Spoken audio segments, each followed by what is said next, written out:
prepared for the defense as a officer, as a junior commissioned officer, as a sipai, whatever you want to do, whatever your choice, please go according to that. इतना ही मैं कहना चाहता हूं। जय हिंद, जय भारत। और कोई गलती हुई है बोलने में तो राजस्थान तो अपन बात कर रहे थे पूनम चंद जी की। पूनम चंद से बाद में सुगुनी देवी जी जो मारसा पीटीआई है उनके घरों है, वो सरपंच बनी 2 बार। अच्छा। फिर गांव की जनता ने मुझे भी मौका दे दिया। अच्छा। तो ये तो गांव का एक सरपंच का इतिहास रहा है। अच्छा। अब इस गांव के अंदर हर कौम के लोग गांव तलिए के अंदर, जैसे ग्राम पंचायत भोजासर के 3 रेवेन्यू विलेज है। अच्छा। भोजासर, हनुमान नगर एंड कालना नगर। तो कालना नगर, भोजासर एंड इन सबको मिलाकर के जो जनसंख्या है भोजासर की है वो 4400 जनसंख्या है। उसमें सभी कास्ट इंक्लूड है। ज्यादा बिश्नोई है, 80% इसमें बिश्नोई है, बाकी 20% अदर कास्ट है। और गांव बड़ी खुशहाली के साथ चल रहा है। और उसके बाद धीरे धीरे यहाँ पर क्या है, स्कूलें बनी। अभी सीनियर स्कूल है जिसमें साइंस फैकल्टी है, एनसीसी है जो कि मेन है, क्योंकि बहुत सारी स्कूलों में एनसीसी मिलती नहीं है। और साइंस फैकल्टी में दोनों मैथमेटिक्स एंड बायोलॉजी दोनों है। मतलब एक बहुत ही खूबसूरत स्कूल। और एनसीसी जब बच्चे ट्रेनिंग करते हैं, परेड करते हैं, तो हमारे गांव वालों को भी बड़ी खुशी होती है। अच्छा। कि भाई ये हमारे बच्चे कुछ जाकर डिफेंस के लिए, देश के लिए कुछ करेंगे। इस टाइप का मतलब हमारे गांव का माहौल है। माहौल बहुत शांति प्रिय है। सड़कों की कनेक्टिविटी, हर जगह पर कनेक्टिविटी हमारी गांव ढाणियों का देख लो, रेवेन्यू विलेज के साथ तो है ही है, इसके अलावा भी बहुत सारी गांव से भी है। और गांव के साथ ढाणियों की भी कनेक्टिविटी है। और ग्राम पंचायत की तरफ से मुड़िया रोड भी बनी हुई है।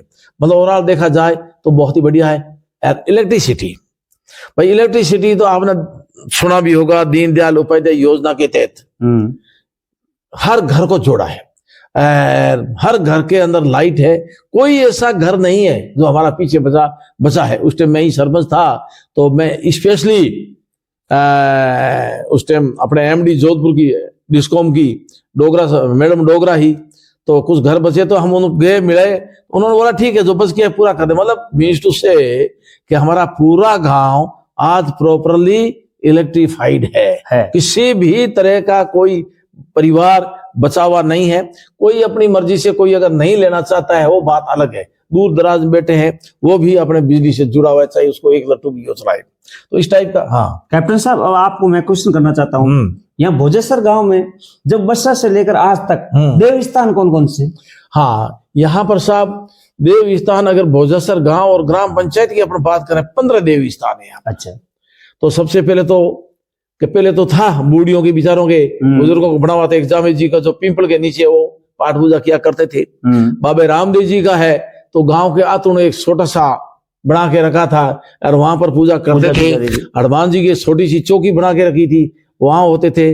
कालना है उनकी सती दादी जो यहाँ पर समाधि ली, तो उसकी कालना उसकी करते हैं और करते थे और करते आए हैं। फिर लहर गुरु बाबे की है, तो वो भी कर रहे हैं। अभी 2003 के अंदर जब हम रिटायरमेंट आए तो मेरे साथ बहुत सारे लोग जुड़े।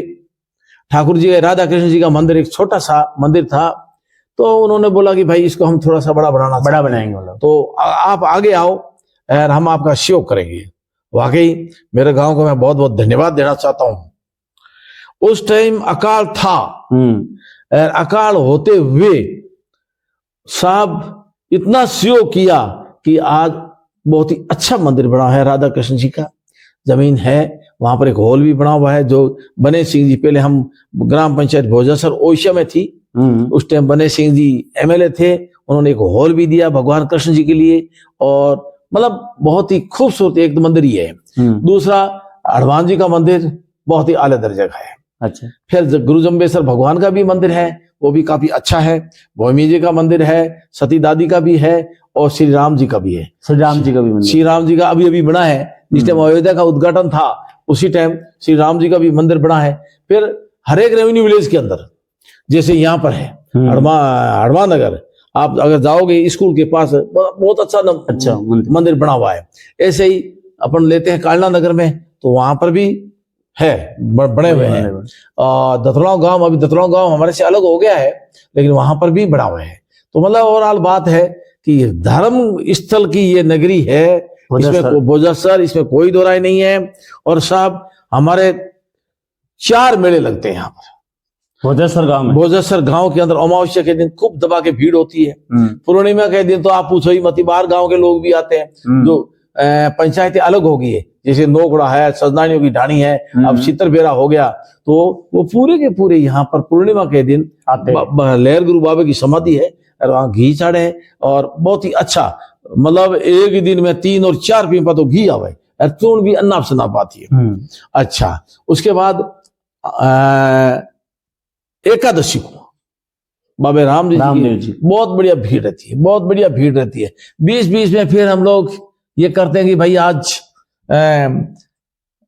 कथा करा देते हैं, अखंड पाठ करा देते हैं रामायण का, कि भगवत गीता पढ़ा देते, मतलब एक धर्म नगरी टाइप है। और सब इतना अच्छा मोटिवेशन है गांव का, स्पेशली इसके अंदर हमारा सहयोग युवा जवानों का, बुजुर्गों का तो है ही, युवाओं को भी है, युवाओं का भी बहुत तगड़ा सहयोग रहता है हर काम के लिए। कहते भाई ये काम अपन को करना है तो यस ओके, हम साथ में आपके साथ हो जाएंगे, आप चलो आगे। पर्यावरण है, कहते भाई पर्यावरण का काम वो करना, पौधा लगाना है। जैसे मैं सरपंच था उस टाइम में गौशाला का अध्यक्ष भी रहा हूँ 6 साल तक, इसी रक्षा शैतान सिंह गौशाला का। तो इसके अंदर भी हमने करीब 1000 पौधे लगाए थे। अच्छा, तो खेजड़ी लगाई थी 363, तो काफी खेजड़ी तो चली गई, लेकिन बाकी है अभी हितरसी खेजड़ी अभी भी बाकी है। और 400 पौधे आज की तारीख में गौशाला में मिलेंगे। और स्काउटिंग का जो है एक ग्राउंड है, उस ग्राउंड के अंदर भी हमने काफी पौधे लगाए। एक अच्छी वाटिका बनी हुई है स्काउटिंग के, हालांकि अभी देख रेख नहीं हो पा रही है, उस वजह से थोड़ी सी पिछड़ गई, क्योंकि पानी की समस्या काफी आ गई, इस वजह से क्या है कि हम कर नहीं पाए। कैप्टन साहब, मैं आपसे निवेदन करना चाहूंगा कि वर्तमान में जो अपने भोजेसर गांव में सब जातियां रहती हैं, वो होली दिवाली के दिन आपसी में प्रेम भाव और सामंजस्य कैसा है बताओ सब। होली हो या दिवाली हो, अपन को पता है कि होली के दिन भी राम राम के दिन अब गांव में पूरा जावा, दिवाली के दिन भी राम राम के दिन पूरा जावा, हमारे वहां बैठ जाते हैं। भाई जैसे है कोई सरपंच, जैसे मैं विपक्ष का सरपंच हूँ पूनमचंद के, तो मैं मेरा एक टेंट लगा के अलग बैठ जाता हूँ। पूनमचंद जी है तो आपके अलग बैठ जाएंगे।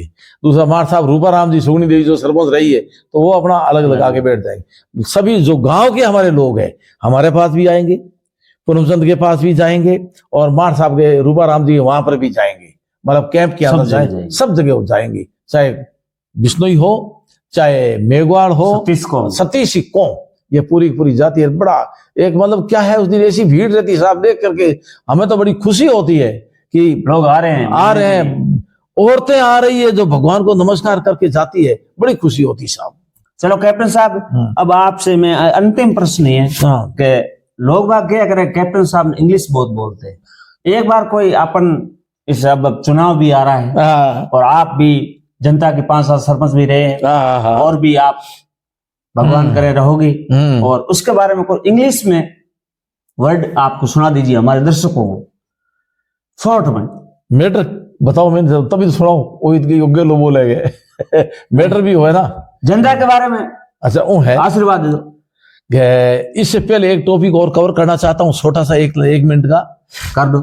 क्या भाई, ये गांव के अंदर देखो सबसे बड़ी rank DIGP, deputy inspector general of police Harman Singh ji हमारे। अच्छा, हरमान सिंह जी हमारे भाई साहब ही है। अच्छा, दूसरा हमारे wing commander colonel rank Bhagirath Bishnoi. हाँ जी, ठीक है ना। उसके बाद में उनका लड़का कमांडेंट है अभी, मेजर, मतलब आर्मी का अगर तुलना करते हैं तो मेजर भी है।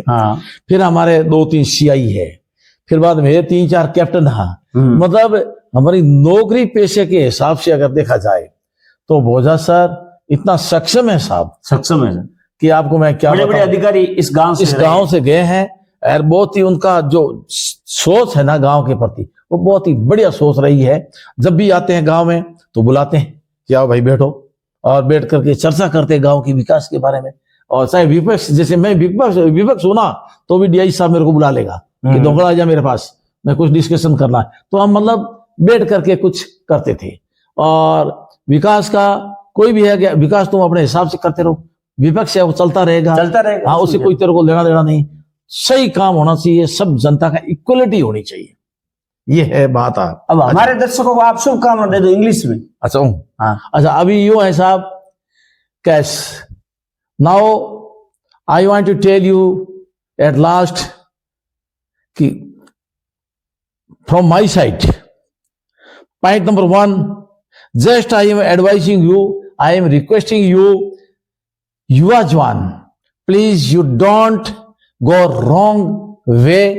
Main point is this point, and second point, every yuva jawan just try to go in the education department, education side, and defense and other department. Means to say, my priority is just try to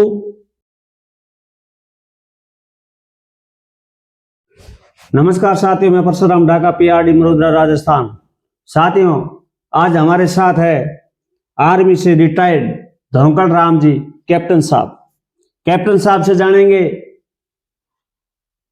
खुद की journey और इस गांव की journey. Captain साहब एक जनता की सेवा के लिए हर टाइम किसानों कौम के साथ हाजिर रहते हैं। तो आप सब आज रूबरू कराते हैं कैप्टन साहब से। साहब नमस्कार। हाँ नमस्कार साहब। साहब आप सबसे पहले आप परिचय दो सर।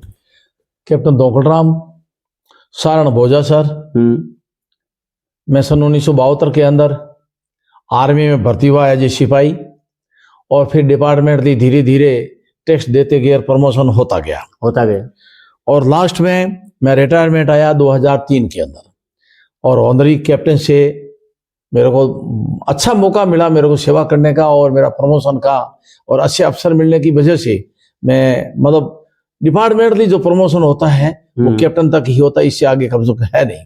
अच्छा। तो मेरे को बहुत बढ़िया मौका भी मिला, अच्छे अफसरों के साथ लाइजन भी बहुत अच्छा रहा, इसकी वजह ऑनरी कैप्टन से मैं रिटायरमेंट आ गया।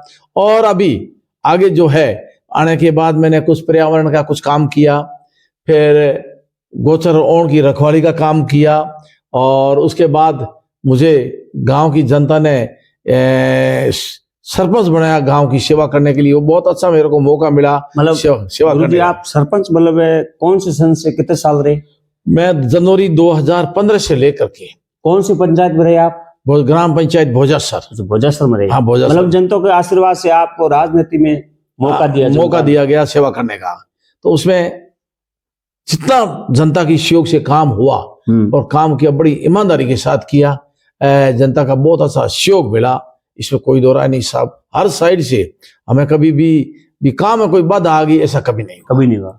मतलब क्यों जनता का सहयोग था। हार जीत का तो देखो साहब वो तो होता रहता है, राजनीतिक है। हाँ ये बात थी, और बहुत बढ़िया। अब कैप्टन साहब मैं आपसे निवेदन करूंगा, आपका पैतृक गांव भोजासर है। अब भोजासर कण बसायो आपने ध्यान? हाँ कुछ मैं आपको ब्लॉक आइडिया दे देता हूँ कि साहब करीब 450 साल पहले अच्छा एक भोजा नाम का जाट यहाँ आया था। अच्छा, भोजा नाम का जाट। हाँ, वो कुछ हमारे जो पुराने लोग हैं वो बताते हैं।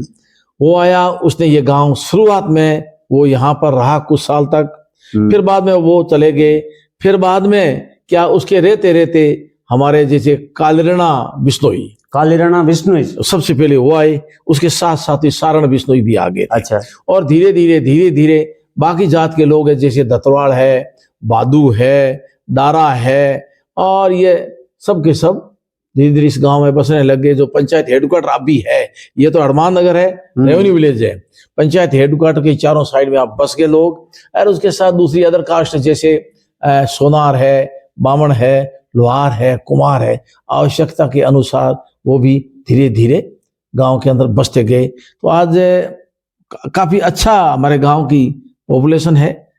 तो और भोजासर का 3 रेवेन्यू विलेज है। अच्छा। उस टाइम लोगों को जरूरत पड़ी क्योंकि सभी एक ही जगह रहते थे, गांव में ही एक ही जगह। तो उन्होंने सोचा कि भाई गायों को कहाँ रखेंगे। अच्छा। तो तकरीबन 3000 बीघा, क्योंकि उस टाइम कोई जमीन की कोई खास इतनी वैल्यू नहीं, और उन्होंने 3000 बीघा जमीन गोचर कराई। गोचर और ओरण दोनों उन्होंने करा दी। उसमें क्या है कि उस टाइम गायां चरती थी और बड़े मतलब आराम से लोग रहते थे। फिर लोगों की जरूरत होती पानी की, तो फिर एक कुआं खोदा सबने मिलकर, जिसको हम चौथीना कुआं बोलते हैं। वो चौथीना कुआ कि तकरीबन आपको बताऊं 75 तक, सन 1975 तक वो एक पानी का एक मेन एक ही स्रोत था, क्योंकि यहाँ नाड़ी तालाब तो यहाँ रेत है वो है नहीं। हालांकि हमारा चित्रबेरा जो पहले हमारे बोजासर के अंदर ही था, वहां पर नाड़ियां हैं, लेकिन वो कोई भी पीने के लिए लंबे पीरियड के लिए नहीं है, वो काम के नहीं। तो वो कुआं खोदा, वहीं से ये लोग अपना गुजारा करते गए और धीरे धीरे आगे गांव का विकास बढ़ता गया। फिर क्या हुआ कि इसी गांव से, मतलब बोजासर गांव से कुछ लोग जाकर के जहाँ खेत थे, जैसे अभी सजदानी है, वो घंटियाली के पास बसे हुए हैं। हाँ, तो उन्होंने धीरे से अपनी ग्राम पंचायत को अलग कर दिया। अच्छा। फिर बाद में चित्रबेरा जैसे, तो ये भी लास्ट टाइम में 2015 शब्द में पंचायत अलग हो गई। नोकड़ा चारणों का वो भी अलग हो गई। और ये गांव शुरू से खालसा गांव रहा है, खालसा गांव रहा है, क्योंकि ओशिया से मतलब कुछ आए थे राजपूत, तो जिनको हेड बना के भेजा था, लेकिन वो बोला कि नहीं मैं बोजासर में नहीं रहूंगा, वो भी चले गए। तो इसलिए शुरू से ये खालसा गांव रहा है। इस गांव में एक सबसे बड़ी खासियत यह रही कि आजादी से पहले का एक थाना इस्टेब्लिश किया सरकार ने सन 1939 के अंदर, जो उसके अंदर बहुत सारे गांव थे। इस एरिया का पूरे के पूरे बोजासर थाने के अंडर में थे। आज होगी कोई ऐसी कोई वारदात हो जाए, लॉ एंड ऑर्डर को मेंटेन करने के लिए सरकार ने खोला। उसके बाद देखो साहब, गांव है जी, तो आपने देखा होगा पंचायती राज बन गया। पंचायती राज बनने के बाद यहाँ सरपंच भी आ गए। तो सबसे पहले हमारे मंगला राम जी सारण गोदानी, अच्छा, तो वो सरपंच बने। फिर बाद बरसिंगा राम जी बने। तो बरसिंगा राम जी 3 गांव के सरपंच रहे, बोजासर 3 गांव के, बोजासर, बिहासर एंड आऊ। क्योंकि उनकी सोच थोड़ी समझदारी के साथ काम करते थे और लोगों से अच्छा तालमेल था। उस वजह से लोगों ने उचित समझा कि भाई किसी भी हालत में बरसिंह जी को 3 गांव के सरपंच बनाया जाए, तो जो भी होगा सरकार की स्कीम आएगी तो उसके अनुसार अपना विकास होगा। फिर बाद में बरसिंगा राम जी 3-4 बार और भी सरपंच बने। फिर उसके बाद सुतरा राम जी सारण, जो सजदानियों की ढाणी से बिलोंग करते हैं, वो सरपंच बने। फिर बाद में पूनमचंद जी जो अभी सरपंच है, ये वर्तमान में जो सरपंच है, वो भी 4 बार सरपंच बना।